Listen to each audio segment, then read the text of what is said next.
বিদ্যুৎ শিল্পের বেসরকারীকরণ বন্ধ সহ জনবিরোধী বিদ্যুৎ বিল 2022 প্রত্যাহার করার দাবিতে সোচ্চার হয়েছে ত্রিপুরা ইলেকট্রিসিটি কনজিউমার অ্যাসোসিয়েশন। মঙ্গলবার সংগঠনের ত্রিপুরা শাখার পক্ষ থেকে বিদ্যুৎ ভবনের সামনে বিক্ষোভ দেখিয়েছে।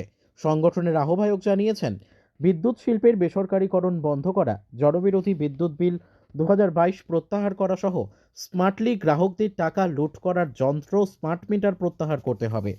সারা দেশব্যাপী জনবিরোধী বিদ্যুৎ বিল 2022 প্রত্যাহার করার দাবিতে আন্দোলনে মিলিত হয়েছে টিইসিএ।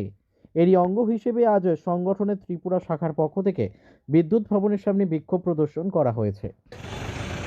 সারা দেশব্যাপী বিদ্যুৎ আইন 2022 যে বিদ্যুৎ বিল যেটা নিয়ে এসছে সেটা বাতিলের দাবিতে, বিদ্যুৎকে যাতে বেসরকারীকরণ না হয় সেটা বন্ধ করতে, এবং সমস্ত যারা বিদ্যুৎ উৎপাদক কোম্পানিগুলি আছে সেই কোম্পানিগুলিকে বিদেশ থেকে আনা কয়লা কেন্দ্রীয় সরকার কিনতে বাধ্য করেছে, সেটা যাতে প্রত্যাহার করে এই দাবিগুলি নিয়ে all India electricity consumers association দেশব্যাপী আজকে প্রতিবাদ দিবসের ডাক দিয়েছে। সেই ডাকে সাড়া দিয়ে ত্রিপুরা ইলেকট্রিসিটি কনজিউমার অ্যাসোসিয়েশন আমরা আজকে এখানে একটা বিক্ষোভ সভা করছি, এবং এখান থেকে আমরা ম্যানেজিং ডিরেক্টরের মাধ্যমে কেন্দ্রীয় বিদ্যুৎ মন্ত্রীর নিকট আমরা একটি স্মারকলিপি পাঠাবো।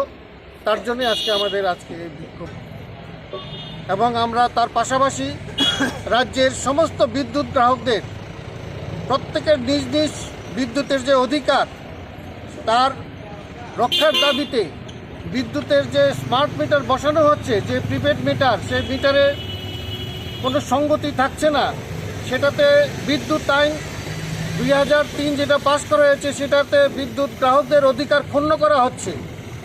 একদিকে নোটিশ দিয়ে তার বিনা নোটিশে আপনার স্মার্ট মিটারে বা প্রিপেড মিটার যেগুলি বসানো হচ্ছে তাতে বিদ্যুতের লাইন কাটা যাচ্ছে, কিন্তু বিদ্যুৎ আইন 2003 অনুসারে কোনো গ্রাহককে 15 দিন আগে অন্তত তাকে নোটিশ দিতে হবে সে যদি বিদ্যুতের বিল না দিয়ে থাকে। কিন্তু এখানে বিদ্যুতের বিল অ্যাডভান্স দিয়ে দেওয়ার পরেও তার টাকা শেষ হয়ে যাওয়া মাত্র বিদ্যুতের লাইন কাটা হচ্ছে, সেটা একটা বেআইনি এবং এই আইন বিরোধী।